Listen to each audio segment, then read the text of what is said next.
And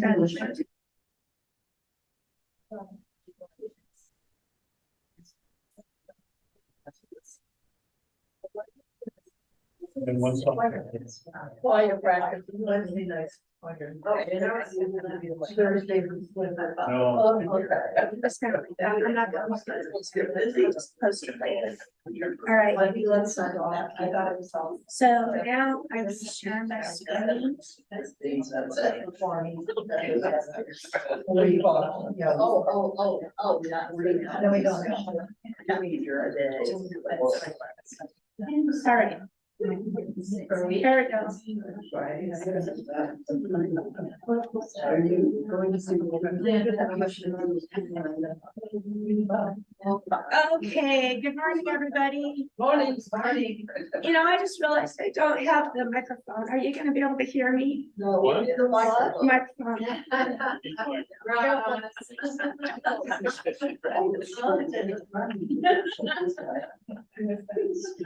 They have too many now.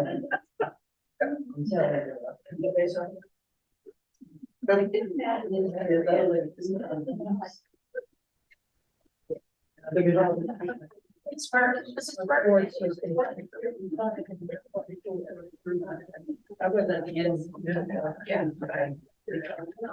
All right.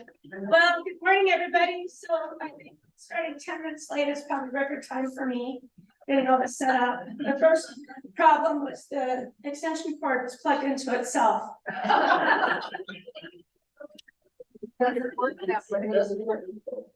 I'm a Spanish major, but I know that's not really how it should work. There were very some problems after that, but that was the first one. Anyway, we're here, got our shoes on, our teeth in, our hair's combed. That's the checklist. Your glasses on. Yeah, get some air on now because I laughed so hard I'm out of breath. All right, well, so thanks for coming, everybody. I've got this recording, and Facebook wanted me to jump through one too many hoops, and so I'm sorry for that. I'm gonna have to just post it up to watch retrospectively. So welcome, but it'll have to be after we're all done. So need the screen a little bit bigger.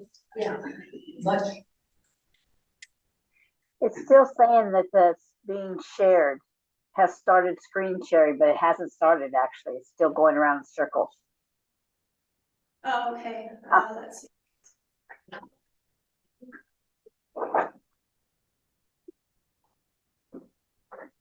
So I want to get my logos. Oops. Zoom, and then I want to share screen, and then I want to get to.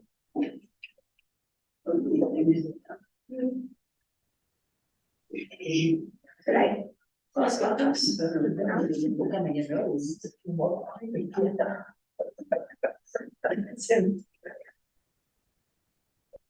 Oh, here it is. Share. I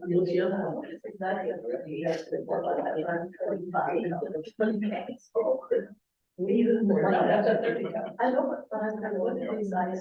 We could get one that I know, just like 20 cups. Oh, we'd have to have, I know, I make 30. Yeah, it's not sharing the screen, is it? What did you use? 36. Oh, you don't want. Oh, yeah. I used that thing and then she was gone. Well, I think that's easy on the, like, hey, you go back and I had that. Have you seen it? Have you seen it at all this morning? This screen that I've shared. I missed my Pyrex, but that came from, I found them. Oh, So you still can't see the screen share? No, I can see it now. Oh, okay, good. Okay. And now you want me to make it bigger. They need to print it bigger, not big screen. Yeah, I gotcha. You know. It's really like. You want smaller. Let's see. Yeah.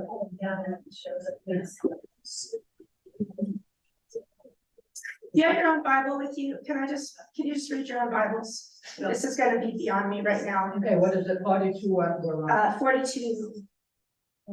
Period. 42, that? Yeah. Mine is 6. 42, what? One, 42, what? yeah. No, we went through that last week, because I had it marked up. Okay, well, hang on just a second. Now I'm all messed up. Yeah. Oh, yeah. I did this.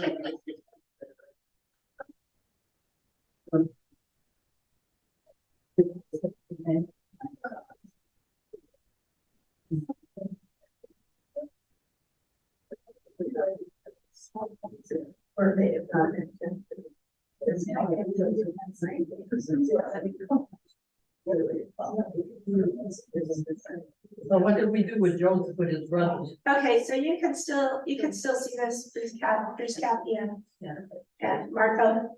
Okay, thank you. I don't also Marco. No. Okay, yeah, thanks for reading your Bibles, I appreciate it. I just, somehow this isn't responding to wanting to make it bigger. So, so Priscilla, you're saying that we had already read? I'm not sure where his brothers came. Yeah, I thought we had gotten to like the first couple verses of 42. Is that where we got? 42:1. 42:1, yeah, that's where I got to. We did, yeah. Okay, great. Well, let's, now it is 15 minutes, so that's my usual. So let's just open in prayer. Gracious and loving God, I give you thanks for these very patient people who are here to hear your word today, to study it, to learn from it, to be transformed by it, because that's what we have a promise that your word does. It not only speaks your word, but the word also accomplishes something in us. And so we're thankful for that. And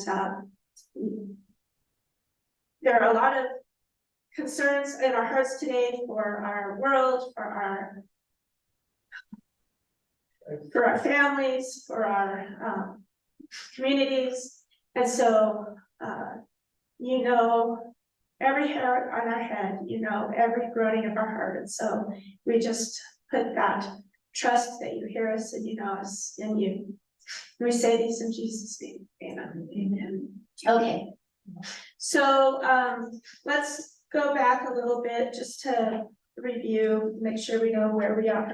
So Joseph had been in prison. He interpreted some dreams favorably and got on Pharaoh's good side. Pharaoh had some pretty frightening dreams about what turns out to be like a foreshadowing or a forewarning of the famine in Egypt, right? And so Joseph was able to interpret those dreams to the point that they could save for that in Egypt. So Pharaoh put Joseph in charge of all that. You know, he's the Hebrew person, put in second in command in Egypt over this whole project to store up food. And now he's kind of vindicated, right? I mean, the dream he had about, we're going to read that again, but the dream he had when he was 17 about his brothers bowing down to him, we're going to hear that pretty much come true, right? Mm-hmm. All right. So now let's see, and I am going to start at the top. I know that we joked a little bit about this because of the way Jacob was like, "Get up, you're lazy birds." But I think it's good to start here. So now the famine was severe in the land, and when they had eaten the grain that they had brought from Egypt, don't you want to go back to 42? yeah, thank you. What verse are you on? 42, sorry, 42:1. When Jacob learned that there was grain for sale in Egypt, he said to his sons, "Why do you look at one another?" And he said, "Behold, I have heard that there is grain for sale in Egypt. Go down and buy grain for us there, that we may live and not die." So 10 of Joseph's brothers went down to buy grain in Egypt. But Jacob did not send Benjamin, Joseph's brother. because with his brothers, for he feared the harm might happen to him.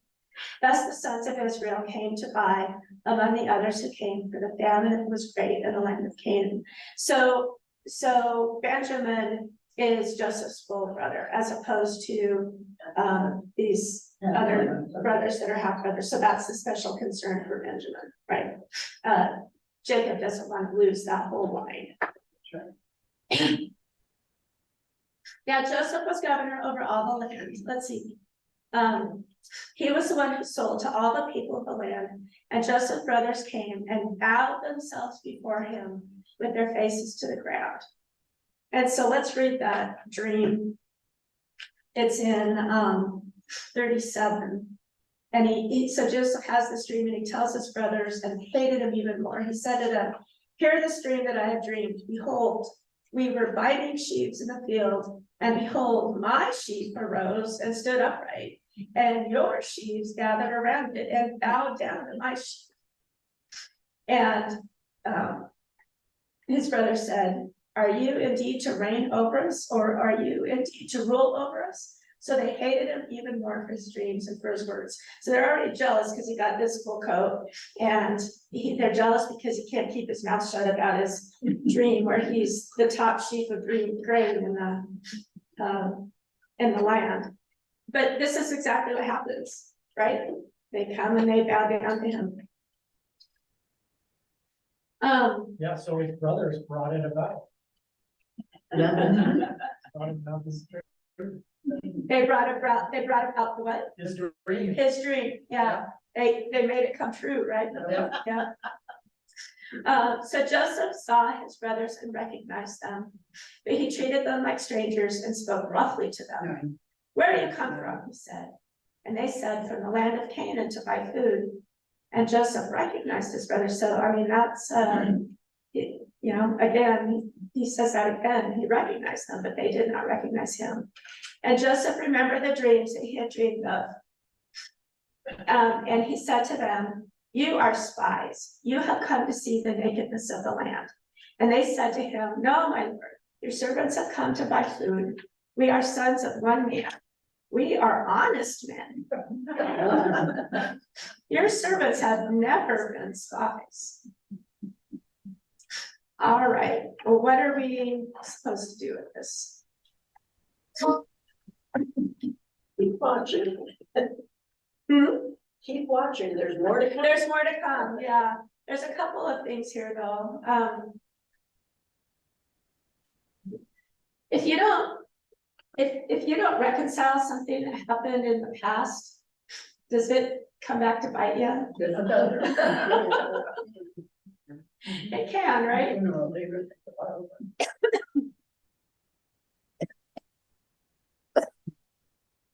And this was back when there was no social media where they took pictures to show you. I mean, now, man, it really can come back. It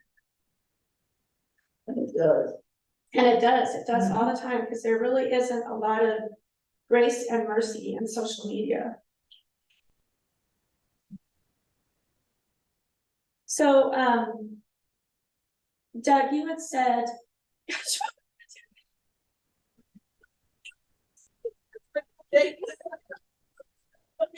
Bess, Bess, I don't know what hospital asked me to do this. Is he coming back?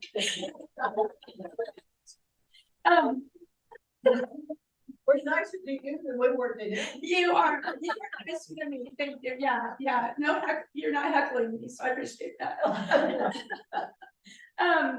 So you said something interesting, that the brothers, this kind of the brothers are making his dream come true. Well, I know you were saying that tongue in cheek. yeah, jokingly. I mean, Yeah. God makes it all happen. That's right. That's what I wanted to get to. Who is actually? But it's just interesting that the brothers are so much involved in doing it, Yeah. When they were so upset at his dream. Right. Right. Was that orchestrated too? Could be by God. I don't know. So, so it's God's work that forces them together.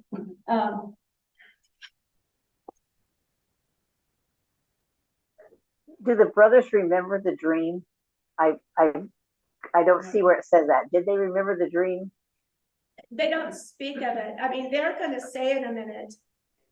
They're gonna say in a minute, they're gonna go back to that dream. They don't, Later. we'll get there in a second. Okay. But yeah, I think they know exactly what they did. They don't know who they're talking to. And that's what, yeah, Yeah, they don't know what's Joseph. they don't know it's Joseph, but we'll find out in a minute that I think that what they did to Joseph has just never gone away. I think that it is in their conscience a lot, and I'll show you where when we get there. I think it's kind of interesting when they said we are all honest men, and you know, to be honest, they were honest because they honestly hated church. I suppose. Honestly wanted to get rid of it. Yeah. We are honest because, to tell you the truth, I just hate you. Well, and they did go into, in there as spies, so this is probably what they're thinking about, that we came here honestly to buy food. Well, yeah. Yeah.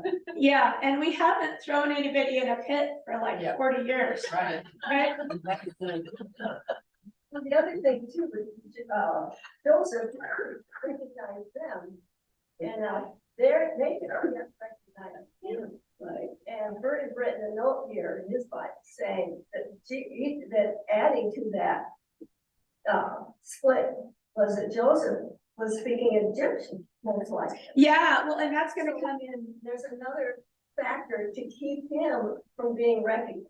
Exactly, and that's gonna come in handy in this part where it goes, where we see that it hasn't left the brothers' minds, and it certainly hasn't left Joseph's mind. Right. And that language is important, so hang on. Well, and they would bow down to him because they were never expecting him to be a magician. He was next to the king. Yeah, they would never have expected him to be such an They elevated. probably never looked at it that close. And I was just staring. But he wasn't this big a guy to open the door for him. He had a high status, which kept him from being recognized. Yeah, well, and it's been, how many years? He was 17 and now he's 37. Yeah. So when he was 17, I mean, they're Middle Eastern, so he probably had a full beard by the time he was 17. But now he's Egyptian, so he's probably clean shaven, right? And I mean, I have a hard time, I'm a little bit face blind, like if people change their hair or put on glasses, sometimes I don't always changes recognize them.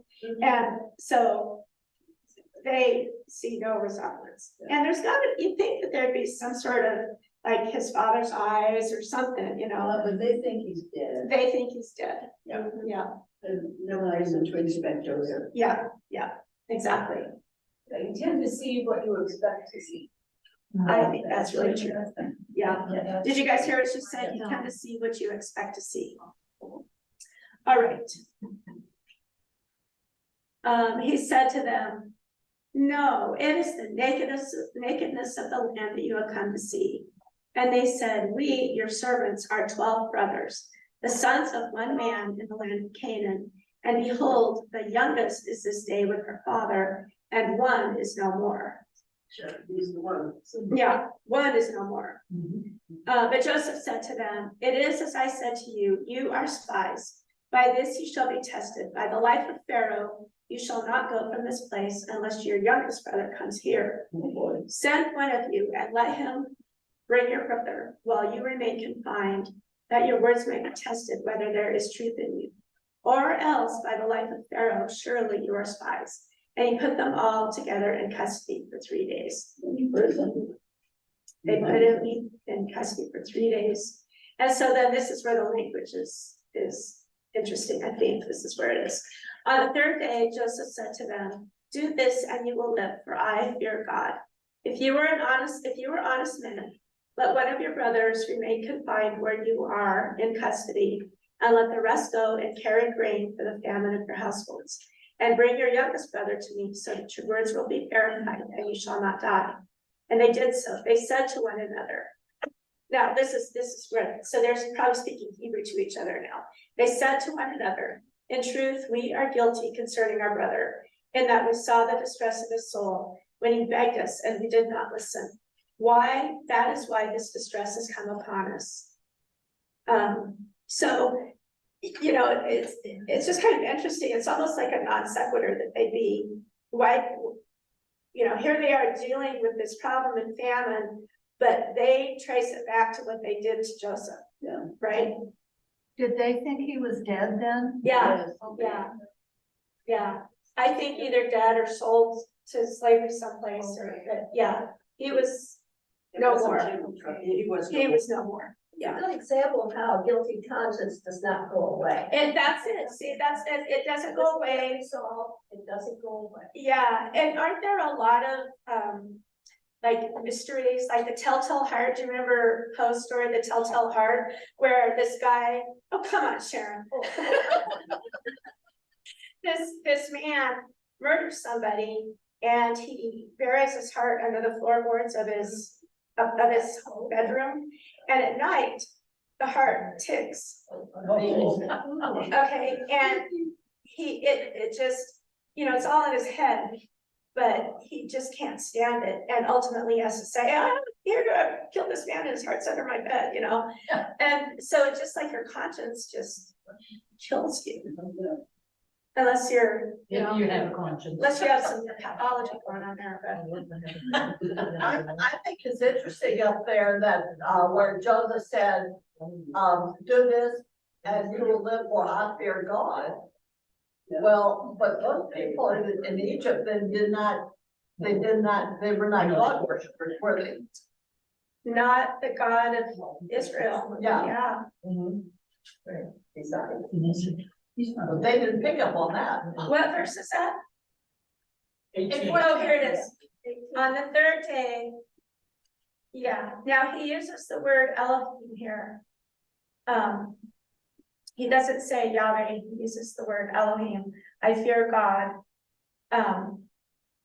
But he does fear the God of Israel. They might not have understood that that's what he was saying. Yeah. Yeah. Because Pharaoh was a god too. Yeah, but I'd say that's the same. Yeah, that's, yeah. If you were honest men, let one of your brothers remain. Okay, so we went through all that. So their consciences are digging up what they did to Joseph. And Reuben answered them, "Did I not tell you not to sin against the boy? But you did not listen, so now there comes a reckoning for his blood." Yeah. Pointing fingers. That is hilarious too, isn't it? That's the way he says pointing fingers. I told you so. You know? Not my fault. I didn't. Must have been quite young at that time because he was younger than Joseph, and were there a couple other brothers in between there? Yes, one of the older ones. Oh, I thought. Okay. But he didn't really do much to stop it from happening. What did he, let's go back and, I mean, we could look at when he was taken and see what Reuben did, because I'm sure he's not as self-righteous as he thought he was. Well, he wanted to. Well, he's the one, I think he's the one that said, don't kill him. Yeah, Oh, don't kill him, and just throw him in the pit. yeah, Oh, yeah, that's better. because he planned to go back later and. Yeah. Just no. Yeah, that's better, don't kill him, just throw him in a pit. That was part of Reuben's plan to get back in his father's good graces. Yeah. Oh, to rescue, to us, then, so we rescue Joseph, yeah, okay. Well, he's the one who had slept with his father's wife. Is there a movie about all of this? You know what, there's a musical about it, have you seen that, Joseph and the Amazing Technicolor Dreamcoat? No. It's actually very, very good, it's Andrew Lloyd Webber, Okay. and I think Tim Rice did the lyrics, and it's brilliant. Yeah, and they put it like Pharaoh is like an Elvis character. And but when you listen to the lyrics, it's biblically accurate. And I think you can find the movie on it. What's the name of it? It's called Joseph and the Amazing Technicolor Dreamcoat. Oh, I've heard of it. Yeah, and so if you Google it, you can probably find it on Netflix or one of those, and, the Donny Osmond plays Joseph, and he's just really good. Yeah. Have you guys seen it? Yeah, I've seen some local productions. did you see the one a few years ago that they did? Yeah. It was so good with, one of the Cluth boys was Joseph, and it was just so good, yeah. Oh, the music, you know, I should say who did it. Yeah, I The mean, music carries it along, but it's, and I'm sure they weren't really singing and dancing like that in Egypt, but it made it easier to watch the program. you know, it makes it help, it makes the story go down easy, doesn't it? Yeah, all right. Yes, it does, yeah. So, let's see, and Reuben answered them, did I not tell you not to sin against the boy? But you did not listen, so there comes a reckoning for the blood. And they did not know that Joseph understood them, because there was an interpreter between them. So Joseph has an interpreter there playing like he doesn't understand, but of course, Hebrew's his first language, right? So, so then he turned, oh, poor Joseph. So then he turns away from them and wept, because he did understand. And he returned to them and spoke to them, and he took Simeon from them and bound them before their eyes. Has that ever happened to you where, well, I'm sure it's happened to you, where you said something that you thought was between you and another person, and there was a third party who heard? And you just, yeah, yeah. I've had that happen a couple times, and it's just absolutely mortifying. It's mortifying. Sometimes it's funny, like, do you know that I speak Spanish, that I'm fluent in Spanish? Sí, muy bien. Let's see. And, one time I was in a grocery store, and, I was a lot younger and a lot cuter, and and these guys were behind me, and they were saying stuff they shouldn't have been saying. They wouldn't have said it about their sister. If they'd known that she was listening. And so I turned around and told them that if I was your sister, would you be talking to me like that in Spanish, you know? And they were like, yeah, that was pretty fun. I liked that one. But the wounded person, they don't know that he's, you know, it's the person it's bad for is Joseph right now, because they don't know that he knew what they were saying. So they did not know that Joseph understood that there was an interpreter between them. He turned away from them and wept. And he returned to them and spoke to them, and he took Simeon from them and bound them before their eyes. And Joseph gave orders to fill their bags with grain, and to replace every man's money in his sack, and to give them provisions for the journey. And this was done for them. So he gave them the grain. He didn't have to pay for it. Gave them the grain, gave them their money. Just kept singing. So they would have to bring Benjamin. Yeah, they just kept one of them. Poor Simeon was kept. But they still aren't the greatest, these guys. When they came to Jacob, their father in the land of Canaan, they told him all that had happened, saying, the man, sorry, my voice isn't very good today. The man, the Lord of the land, spoke roughly to us and took us to be spies of the land. But we said to him, we are honest men and have never been spies. We are 12 brothers, sons of our father. One is no more, and the youngest is this day with our father in the land of Canaan. Then the man, the Lord of the land, said to us, by this I shall know that you are honest men. Leave one of your brothers with me, and take grain for the famine of your households, and go your way. Bring your youngest brother to me, and then I shall know that you are not spies, but honest men.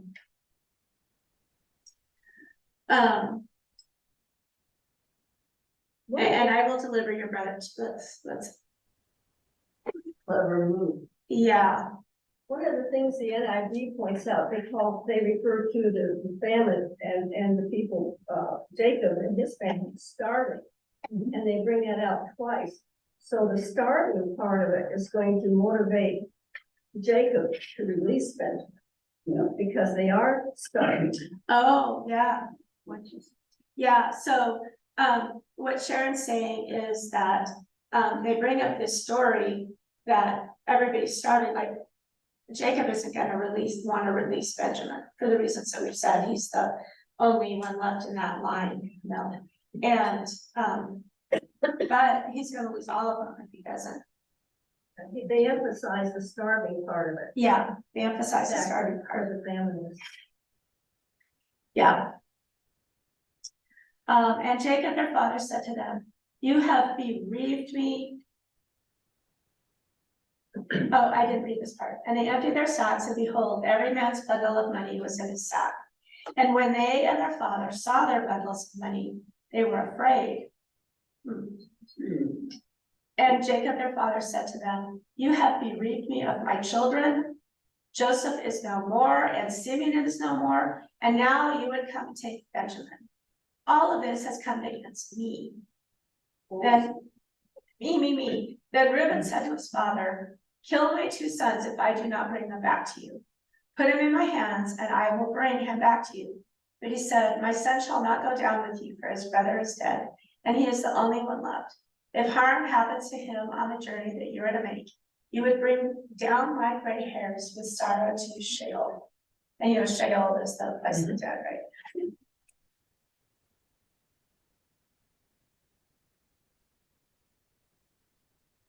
Amazing how much death is used as a threat. How much death is used as a threat? I wouldn't think of that today. We would consider. They thought nothing of this about that. Exactly.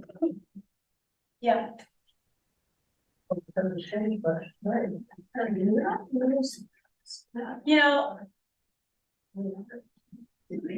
I still sort of think that death is a threat today because we can murder people with our tongues so easily. Like, you know, we can cancel people, the cancel culture, we can just annihilate them. You know, I mean, maybe not physically, but certainly people do drive themselves, you know, they're so ashamed that they drive themselves to do terrible things. But an actual killing, Yeah, that's something that our society, Western civilization has not looked well upon. it doesn't. Isn't there a saying somewhere like the pen is mightier than a sword? Or something, I mean, we can kill people with what we write. Yeah, Oh, yeah. yeah. But to your point too, Sharon, you know, we're privileged here. Taking a life is the worst thing. I mean, it's bad enough to destroy people mentally, but to actually slay and draw blood for your own child or somebody you know, that is pretty much serious stuff. What she said. Yeah, just talking about the, you know, actually murdering somebody.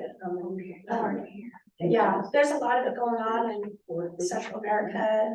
Oh, yeah, well, You know, but back then, it was a common thing. I mean, if they, the father, Yeah, you know, we are going to guarantee that we're the safeties because of the death situation. so what's happening here? So they emptied their sacks and they were afraid because every man's bundle was in his sack. So why did that scare them? The money was there, they hadn't paid for it. Oh, they hadn't paid for the grain. Oh, I paid for the grain, but the money was in there. so it looks like they stole the grain. Okay, well, thank you. I wasn't computing that. Was there grain in the sack Paid for it. too? Yeah, Because so they they, didn't realize that the Egyptians put the money back. yeah, No, they brought money to pay and here the money's back there, so they, in essence, they'd stolen the grain, no? Yeah. it makes it look like they've stolen the grain. Yeah, there's no receipt. Okay, that makes sense. Joseph's planning. Yeah. Yeah, he's setting them up. Now Jacob, it's funny, it's just all about Jacob, right? It's gonna kill me if you do this. Well, what about the rest of the people that are gonna be fed by all this grain? Yeah, all right. So Reuben, says, you know, really, I'm gonna take care of this. But Jacob basically says, I just can't let you do it. So now the famine was severe in the land, and when they had eaten the grain that they brought from Egypt, their father said to them, go again, buy us a little food.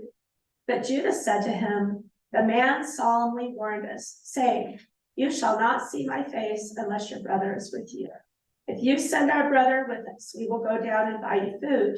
But if you will not send him, we will not go down. For the man said to us, you shall not see my face unless your brother is with you.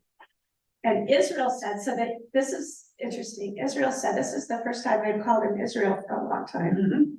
Why did you treat me so badly as to tell the man that you had another brother? And they replied, the man questioned us very carefully about ourselves and our kindred, saying, is your father still alive? Okay, so let's hold that for just a second. So they've eaten all the grain that they brought with them from Egypt. So there's, how many sons are we talking, how many bags of grain are we talking about? 10 bags? Yeah, because not Joseph and not Benjamin, right? So 10. The one that they kept in Egypt. Oh, yeah. You get a bag of food? Yeah, probably not. Probably not. He was fed while he was in prison, so he didn't. So 9 bags. 9 bags probably. Yeah, you're right. So we have no idea how big a bag of, you know, so how long this would have been. I think my commentary says we're about 2 years into the famine by now.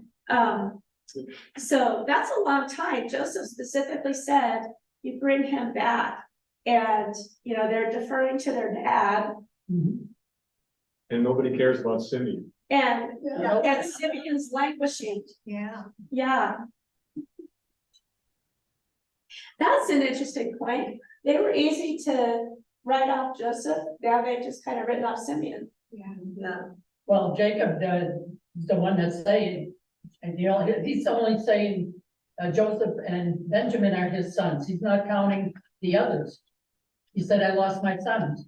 And Yeah. Simeon is gone too, but it's almost like he's not acknowledging the rest of them. But that's why he had 12. Yeah. And Something's expendable.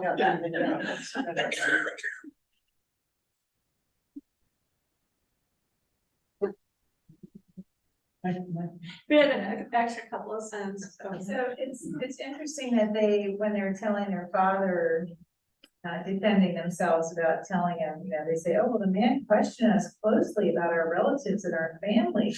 But if you look back, they volunteered the information. In verse 13, they said, your servants were 12 brothers, sons of one man, the youngest is now with our father, and one is no more. So they just like to say whatever's convenient. Yeah, Whatever gets them off the hook. yeah, that's a really good point.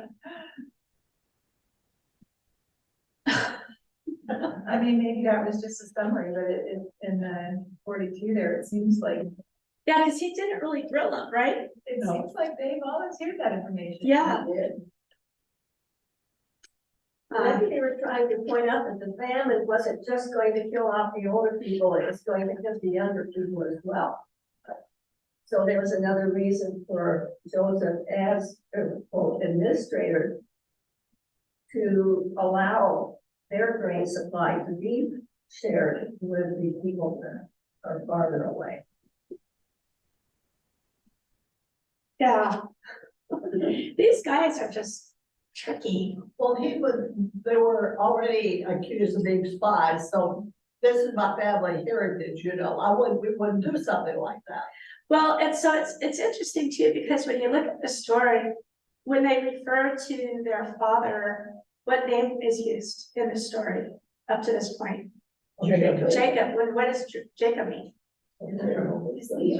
Now Jacob means trickster. Oh, that's right. But Joseph would know his father as Jacob. Right. He wouldn't know him as Israel. Right, but I think what my point here is, so that the name changes that in the story, they call it Israel said right here. And so all up to this point, there's a bunch of trickery going on. Mhm. Yeah. So we're reminded that the whole thing started with Jacob because of his name, the name reminds us of that. It's like every time you look at somebody, you think of what they did. Well, his name, every time you look at him, and then they've done trickery to Joseph, they've done trickery to, to Jacob. They tried trickery with Joseph twice when they threw him in the well, and then now they're thinking that they're wheeling a deal with, they're wheeling something out of him. Every man for himself. Every man for himself. But now all of a sudden Israel, so the man of the promise, this is, Israel is wrestles with God, is what his name means. And this is the name of the covenant that was given to him, his covenantal name. Israel says, why did you treat me so badly as to tell the man that you had another brother? And they replied, okay, this is where we were already. He grilled us, Dad. He grilled us, which is a lie. And so we told him, we answered his questions. Could we in any way know that he would say, bring your brother down? And Judah said to Israel, his father, send the boy with me, and we will arise and go, that we may live and not die, both we and also our little ones. I will be a pledge of his safety. From my hand you shall require him. If I do not bring him back to you and set him before you, then let me bear the blame forever. If we had not delayed, we now would have returned twice. So if they had, he's basically saying, Dad, if we had listened to you and just taken care of this, we could have been back 2 more times with all those bags of grain, And so Reuben tried that, he really wanted to go back. I'm sorry, you guys.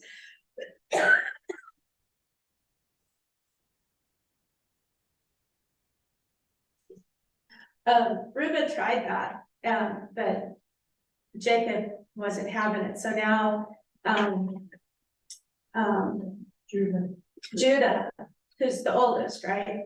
No, Reuben's oldest. Oh, Reuben's the oldest. Judah's next. He kind of lost status back a while back. Reuben did something that, so he wasn't real well bottom. Yeah. Isn't verse 8 really important too, in a huge sense, in that all of a sudden we're Judah talking to Israel, and in verse says, send the boy along with me, we will go at once, so that we, you, our children, may live and not die. And that would be the future of Jesus' line hanging by a thread. Because if Israel fails here, then they can't continue. And Jesus comes from the line of Judah. Yeah. Yep. Absolutely. I was going there too. And that's why I think these names, the people that are in these roles is important when you think of the long story. Each detail has so much going for it that's involved. So as we're trying to sort this out, each factor plays a huge role. Yeah, there really aren't any extra words here, are there? No. Even though you might think some of these details are just sort of like background or whatever, you can't dismiss any of them. God's hand is in it. God's hand is in it all, yeah. Yeah, I mean, that's the stuff, you know me, that's the stuff that just drives me crazy. I can't get enough of it, you know?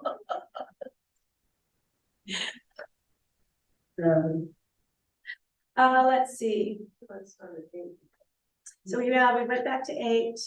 Here we go. Then their father Israel said to them, if it must be so, then do this. Take some of the choice fruits of the land in your bags and carry them down as a present to the man, a little balm and a little honey, gum, myrrh, pistachios, and almonds. What does that remind you of?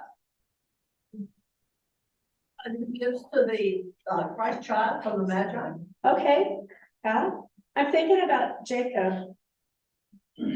What did he do when he met his brother? Came bearing gifts. He came bearing a whole bunch of stuff to placate him, right? In fact, I think he says that. to placate him. So here he's at it again, he's gonna placate. I'm surprised they have these things to take because it's famine. Yeah, I that's don't true. really want, yeah. We'll just take a little, he says. A little bump. A little bottle, a little honey. About nuts and almonds that they use in their, celebrations. Yeah. Really, huh? Oh, yeah, really important. So take double the money with you. Carry back with you the money that was returned in the mouth of your sacks. Perhaps it was an oversight. Take also your brother and arise, go again to the man. May God Almighty grant you mercy before the man. Now, who is this? This is El Shaddai. Okay. May God Almighty grant you mercy before the man, and he may send back your other brother and Benjamin. And as for me, if I am bereaved of my children, I am bereaved. So finally, he's moving it away from himself and saying, if I, The family has to live, so. yeah. Yeah. So the men took this present, and they took double the money with them and Benjamin. They arose and went down to Egypt and stood before Joseph. When Joseph saw Benjamin with them, he said to the steward of his house, bring the men into the house and slaughter an animal and make them ready, for the men are to dine with me at noon. The man did as Joseph told him and brought the men to Joseph's house. And the men were afraid because they were brought to Joseph's house. And they said, it is because of the money which was replaced in our sacks the first time that we're brought in, so that he may assault us and fall upon us to make us servants and seize our donkeys. Well, the man's really eager for donkeys. Yeah, that's what he really wants out of everything is their donkeys, right? And they're kind of afraid of the same thing they did to Joseph, because isn't that similar language? He's gonna assault us and fall upon us and make us servants and seize our donkeys. So they took his coat, they fell upon him, threw him into the pit, and then, like you said, the one brother said, we're not gonna kill him, we'll just sell him as, so he could be a servant to somebody else. Well, wicked web we weave. So they went up to the steward of Joseph's house and spoke with him at the door of the house. He said, oh, my lord, when we came down the first time to buy food. Oh, I'm sorry, I read that wrong. So they went up to the steward of Joseph's house and spoke with him at the door of the house and said, oh, my lord, we came down the first time to buy food. And we came to the lodging place, we opened our sacks, and there was each man's money in the mouth of his sack, our money in full weight. So we have brought it again with us. And we have brought other money down with us to buy food. We do not know who put the money in our sacks. And he replied, peace to you. Do not be afraid. Now this is beautiful. Peace to you. Do not be afraid. Your God and the God of your father has put treasure in your sacks for you. I received your money. Your God and the God of your father has put treasure in your sacks for you. So Joseph is. Oh, so he's telling them that they'd already paid. They'd already paid, yeah. This was Joseph's money. Yeah, because I received your money, yeah. Then he brought Simeon out to them, and when the man had brought the men into Joseph's house and given them water, and they had washed their feet, and when he had given their donkeys fodder, they prepared the feast, the present for Joseph's coming at noon, for they heard that they should eat bread there. When Joseph came home, they brought into the house to him the present that they had with them, and bowed down to him to the ground. Again, his dream. And he inquired about their welfare and said, is your father well? The old man of whom you spoke, is he still alive? And they said, your servant, our father, is well. He is still alive. And they bowed their heads and prostrated themselves. And he lifted up his eyes and he saw his brother Benjamin, his mother's son. So this is his full brother, and said, is this your youngest brother of whom you spoke to me? God be gracious to you, my son. Then Joseph hurried out, for his compassion grew more for his brother, and he sought a place to weep. He was just overcome. So he entered his chamber and he wept there. So then he washed his face and put on a little makeup and came out. And controlling himself, he said, serve the food. They served him by himself and them by themselves, and the Egyptians who ate with them by themselves, because the Egyptians could not eat with the Hebrews, for that is an abomination to the Egyptians. Interesting. And they sat before him, the firstborn according to his birthright, and the youngest according to his youth. And the men looked at one another in amazement. Portions were taken to them from Joseph's table, but Benjamin's portion was 5 times as much as any of theirs. And they drank and were merry with him. That's what was supposed to be after 5 times more. 5 times more, yeah, Benjamin got 5 times more. Wonder if he ended up with a tummy ache. Yeah, it was probably rude to leave food on your plate, right? You know, it's interesting, they never question among themselves, does he do this to everybody who comes to buy food from foreign land?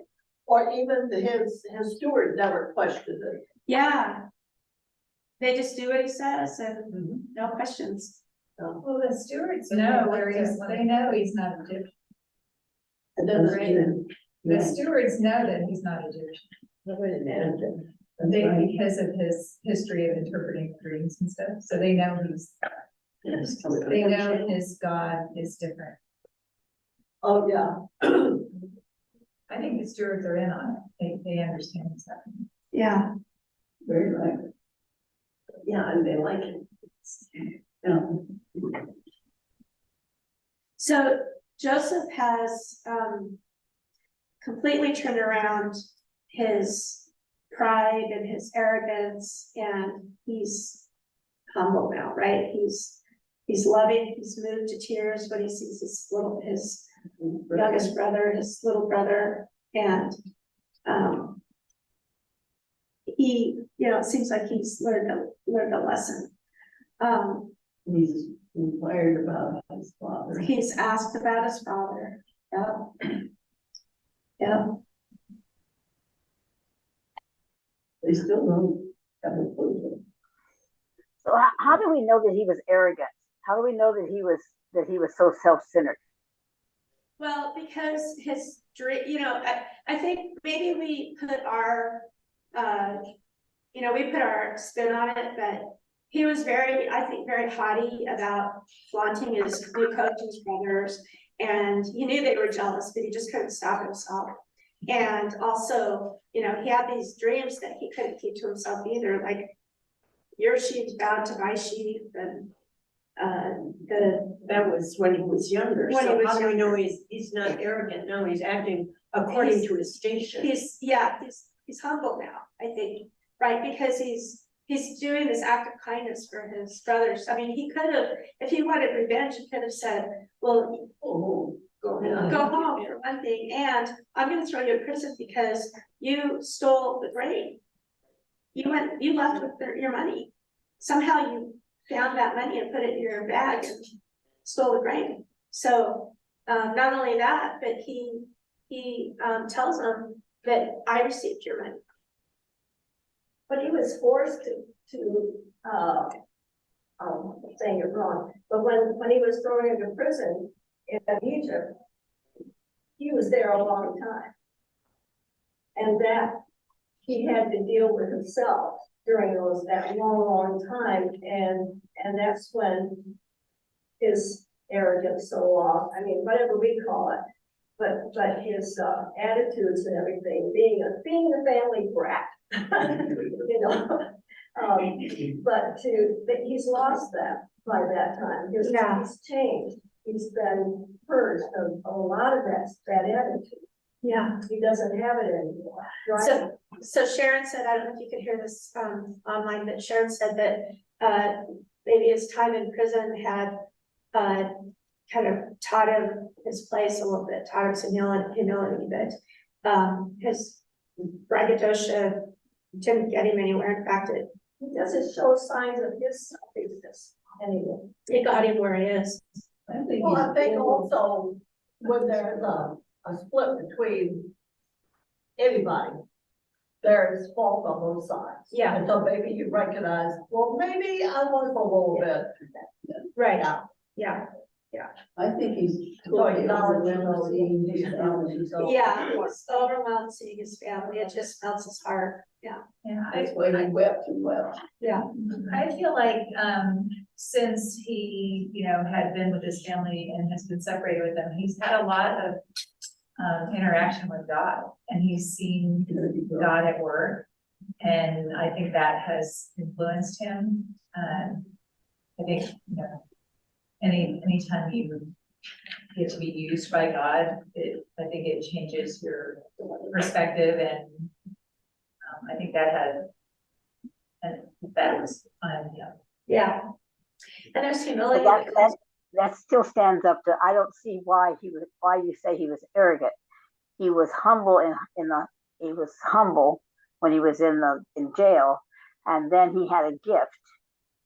But just because he was put on that high standard, just the status as far as the being keeper of the grain and so forth, there's still, I don't see where that word arrogant, or maybe I have a wrong interpretation of an arrogant person.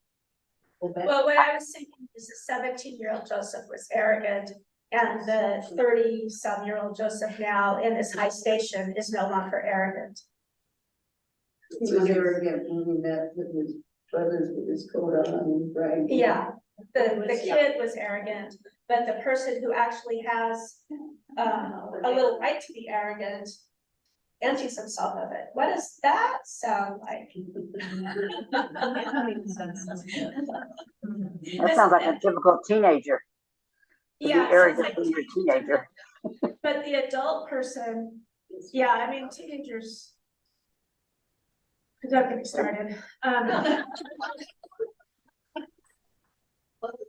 one of those. But the adult Joseph, there's a lot of people that write about the similarity between Joseph and Jesus, and that's one of the things that I think he's kind of doing here, is he's emptying himself of that right to be arrogant, because he does have a right to it now. He didn't have a right to it when he was a teenager, but he was just a dumb teenager, and that's how they are.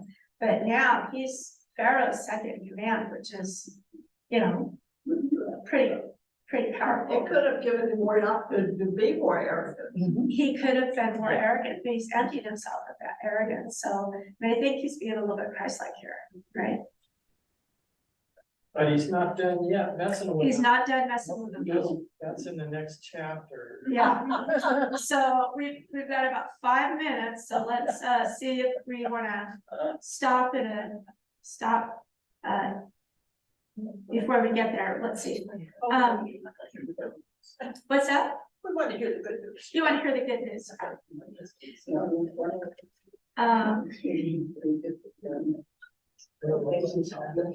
So when Joseph came home, they brought into the house to him the present they had with them and bowed to him to the ground. And he inquired about their welfare. I've already read that. Is your father well? And they prostrated themselves, and he saw Benjamin, and he so we've done this. We're already down here. Yeah. Okay. Oh, yeah, that's right. So that's an abomination to the Egyptians. And they ate, drank, and were married with them. Okay. So, well, actually, do you want to just stop here then, since we're just starting at 44? We've got about 5 minutes. Does that seem good? It's a pretty big chapter. Yeah, okay, that'll be a clean spot for Pastor Bill to pick. Yes.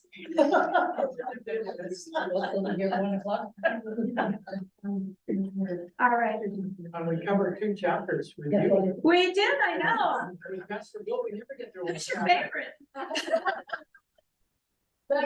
You have done a wonderful job. All right, we'll go in peace and serve the Lord. All right. Thank you guys online. Bye. Huh?